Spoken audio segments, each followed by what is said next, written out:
Parashat VaYeshev, Yosef, the favorite son of Yaakov Avinu, is famously sold down into slavery in Mitzrayim by his brothers. And there are quite a few resonances that fall along the same line in that passage that we can point out if we just read through a few of the psukim, the verses. So it says, "Vayehi ka'asher ba Yosef el ahav vayifshitu et Yosef et kitanto et ketonet hapasim asher alau." So, and it came to pass when Yosef came to his brothers that they stripped Joseph of his coat with stripes or long sleeves or colors or whatever you want to translate that as. ויקחו וישליכו אותו הבורה והבורג אין בו מים. And they took him and threw him into the pit, and the pit was empty. There was no water in it.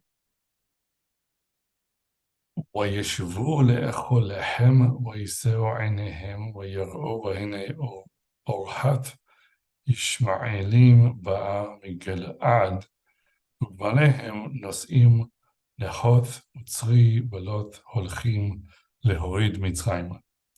They sat down to eat bread, and they lifted up their eyes and looked, and behold, a company of Ishmaelites came from Gilad with their camels bearing gum, balm, and myrrh. So Nachoth, Tzri, with Lot, going down to carry to Mitzrayim. So these goods that the Ishmaelim were carrying. So the story goes on, and we're familiar with it.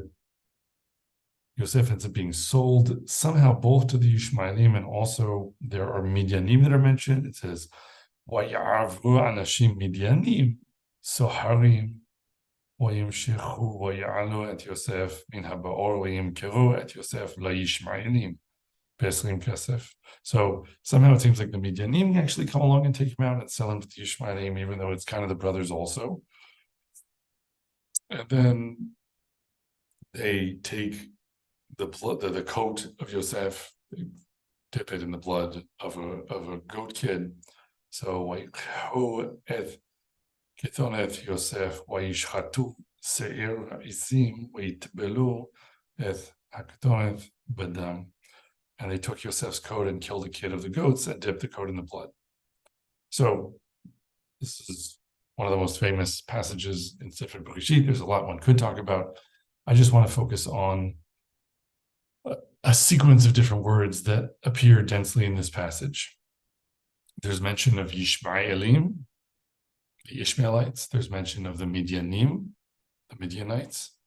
There's also mention of a spice or some kind of good like that called lot. There's also mention of the location Gilad, and there is also mention of the goat whose blood is being used to dip the coat, which is called a Seir Ezim. Okay, so now the question is, what's the pattern? What do all these different words have to do with each other? So Lot, Ishmael, Midian, then Seir, and also we can talk about Gilad as being the place originally called Galaed. So I think that the pattern potentially is quite simple. What we actually have here in rapid fire, densely clustered around this passage, are references to all of these moments where the family of Abraham split in two and only one half was preserved within the tradition that would become the nation of Israel. That started first with Lot, right? Lot was the nephew of Abraham, and they part ways already in Parashat Lech Lecha, and Lot goes to live in stone. So this is the first parting of the ways where it seemed like they were part of the same project, perhaps even ostensibly the same ideological project, and certainly the same family, but they couldn't end up living together successfully, and so Lot and Avram go different directions. And then in the next generation, you have more parting of ways, right? Because you have the sons of Avraham, and they will be Yitzchak, but also Ishmael and also Midian. And Ishmael and Midian are both sons of Avraham that don't remain part of this line that will become Israel. So Yitzchak inherits that, and Ishmael goes elsewhere, Midian goes elsewhere. Then we go to the next generation, and perhaps the most famous case of this is Yaakov and Esau. Here, the reference to Esau is indirect. The mention of a Seir. Seir is one of the names of Esau. Esau is called different things. He's called Esau. He's called Edom. He's also referred to by the epithet of this mountain where the people of Edom live, Har Seir. And really, it makes sense with Esau because Seir is like Se'ar, and Se'ar refers to hair because he was this hairy individual. So Seir is this reference to Esau. And I would even suggest that Gilad or Galaed is referring to Lavan, right? Because Lavan made this agreement with Yaakov to part ways with him at Galaed. And that really completes the picture, right? Because Lavan would have been the only one missing. Lavan represents this parting of ways that happens partly in the generation of Rivka, where the sister goes over to the family of Abraham, and the brother Lavan, the Rasha, stays in Padan Aram and remains there. And then again, you have this parting of ways that happens in the generation of Leah and Rachel, his daughters, where his daughters leave his family and become part of the family of Yaakov. So we have a remarkable density of references really to all these different moments in the history of the family, starting with Avraham, where seemingly you had these people who were connected to each other because they were part of one family, perhaps one family that was meant to have some common relationship with Hashem. And it didn't work. It didn't work because some of the individuals involved turned out to be, we have from Midrashim, Ovdei Avodah Zarah or Reshaim.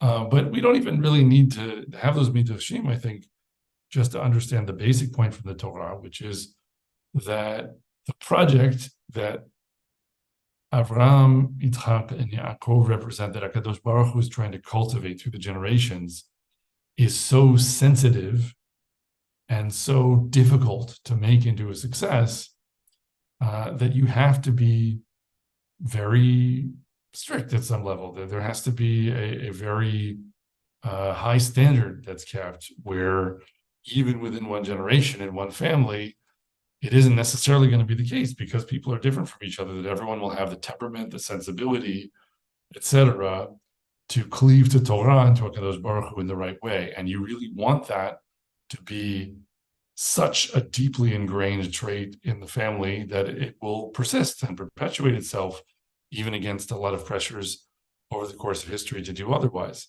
And that requires not just having the right fathers, but also having the right mothers in each generation.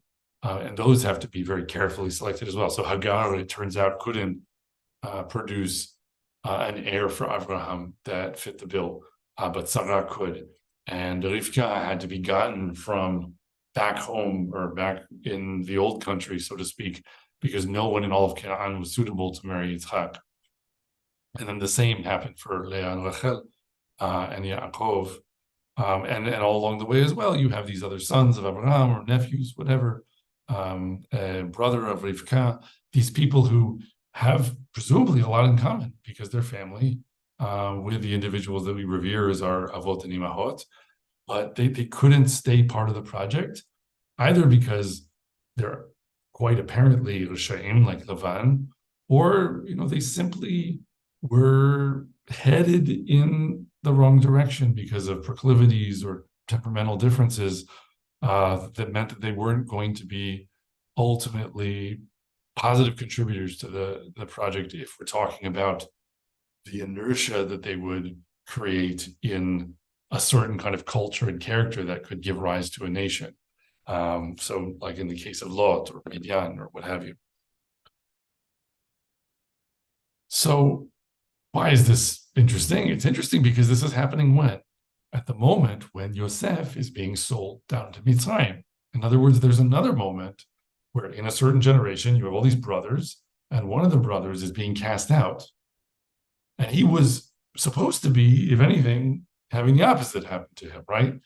There was a sense in which Yaakov was starting to treat him as though, okay, in this generation, I know who the favorite's going to be. I know who's going to carry on the tradition. He was kind of perhaps inclining to continue to follow the model that had been operating in his family for 3 generations, where in each generation, you have to kind of look carefully and say, okay, well, I have a lot of options to choose from here, and this one seems like the tzaddik, this one seems like he can carry the banner of Torah. But to the degree that that might have been Yaakov's inclination, he had another thing coming, because it turned out that that was a mistake. His favoring Yosef led to the opposite of what he might have intended, which is that instead of Yosef being kept aside to bear the legacy, Yosef was nearly cast out and killed permanently because of the hatred from his brothers that the favoritism of Yaakov engendered. And we know how the story ends, and so it's fairly easy from that standpoint to critique Yaakov's behavior and say, well, this was because Yaakov needed to understand that actually in this generation, the brothers were meant to stay together, that they were meant to become one nation. And that eventually is also another part of what has to happen, right? That yes, you have to be always having a very high standard and insisting on codes of behavior or temperamental inclinations to Torah, what have you, and maybe to get the nation going, that was necessary. But at a certain point, you don't build a nation by always taking almost everyone and excluding them because they don't make the cut, and then restarting everything with one person, right? Harsh selection of that kind seems like it can get you an even better and better product, so to speak, when you think of it like a Darwinian evolutionary biologist or something like that. But the truth is that at the end of such a process, you'll always just have one person. And that's not what HaKadosh Baruch Hu wants, because one person can never actually bear the banner of Torah completely. He needs a nation, a Mamlechet Kohanim, to bear that banner for him. And so that means he has to make one family, the family of Yaakov, into a nation. And to do that, there has to be a new way, a way of doing things where, yes, maybe one brother has more of an inclination of one kind or another. And so there are things about Yosef where you might say, perhaps represented some kind of ideal in a way that other brothers might not have. He's called by Chazal, Yosef HaTzadik, right? So Yosef was a tzaddik. But a nation includes all sorts of people, and they have different talents and different proclivities and temperamental differences and tendencies. And it may be that in order to make the full success that Am Yisrael needed to be, that you need Yosef HaTzadik, but you actually need some other elements as well that are going to be capable of other things.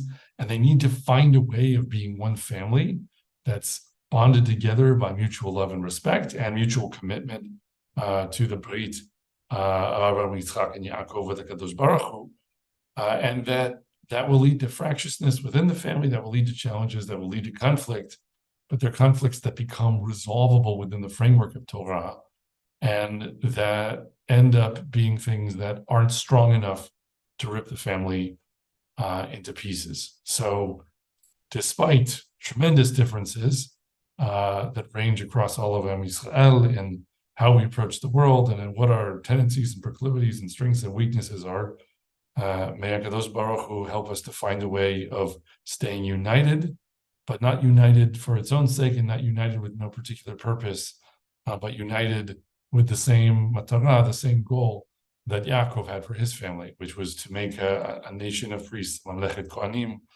Goy Kadosh, a holy nation that could bear the banner of Torah and the name of HaKadosh Baruch Hu in the world, and set an example for all of humanity.